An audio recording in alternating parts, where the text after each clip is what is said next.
Hello, YouTube.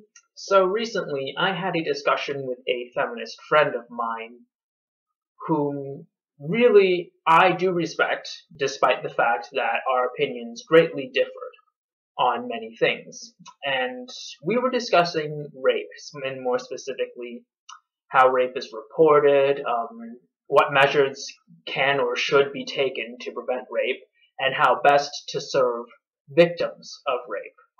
Now, many of you may have already heard or could imply my views on the subject of rape, but I think that I need to address it in a more academic way. I think that I have often relied on just my logic to get me through, and for a subject as controversial as this, where the stakes are as high as they are, I think it's about time that I really put an honest effort to do my own brand of research and base my judgments upon what I find. So on behalf of my friend, and because I have a deep personal vested interest in this subject matter, I decided to do my own investigation and report back to her later. However, the more sources I found, the more I realized exactly what I was getting myself into. And this is a very complicated issue that has multiple dimensions that need to be addressed. So I decided to hold off on writing a Facebook note or a Facebook message because everything I found just wouldn't fit. And I think that presenting what I found, not only to her, but to the entire world, in essence, will hopefully benefit people. Now, there are going to be certain limitations to what I'm about to do. I'm not an academic, I'm barely a layman, but in the end of the day, everything I'm about to say is entirely my own opinion. And if you guys don't agree with it, if you see something wrong with my reasoning, my sources, whatever, I would more than appreciate you calling it to my attention. Because I think this is a subject worth discussing. Rape is just one of those topics that people generally don't discuss because it can offend some people's sensibilities. And while that has never been my intention and it never will be, I also think that it is necessary to discuss certain issues surrounding rape, considering what's at stake here.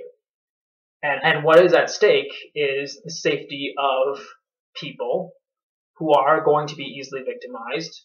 It is the resources we devote to help stop rape and sexual assault, and the political power that people can use to influence legislature, which governs all of us.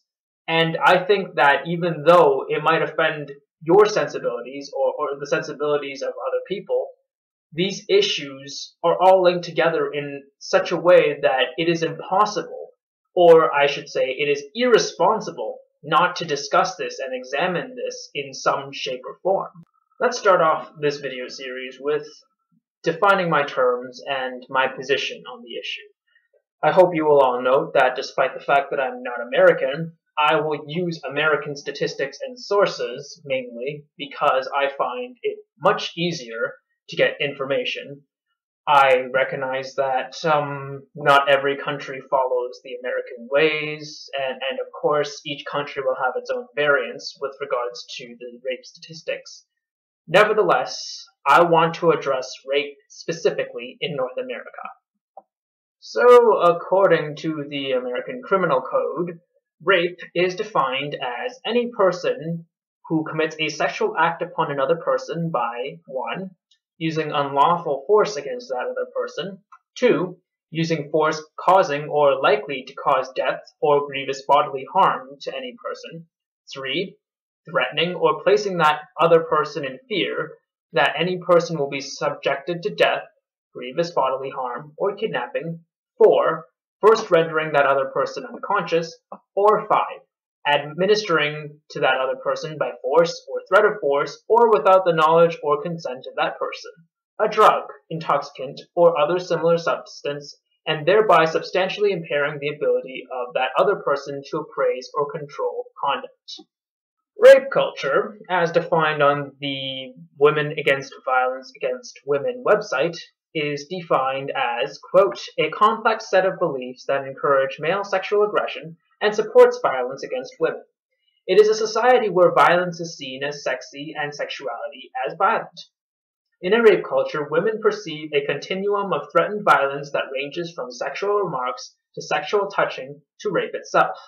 A rape culture condones physical and emotional terrorism against women as the norm. In a rape culture, both men and women assume that the sexual violence is a fact of life, inevitable. However, much of what we accept as inevitable is in fact the expression of values and attitudes that can change. So my position on rape is as follows. I think it will surprise absolutely no one that I think rape is a very serious crime, and anyone caught or shown to be guilty beyond any reasonable doubt of raping another person is, in my eyes, a monster. No matter what justification they want to use, they are a monster. However, in my humble opinion, I don't think that a rape culture exists. And furthermore, I do not think rape is nearly as prevalent as feminists would have us believe. This is not to say that I think rape should not be taken seriously. Far from it. So I hope you all stay tuned, because more will be coming. May the truth always be heard. Peace.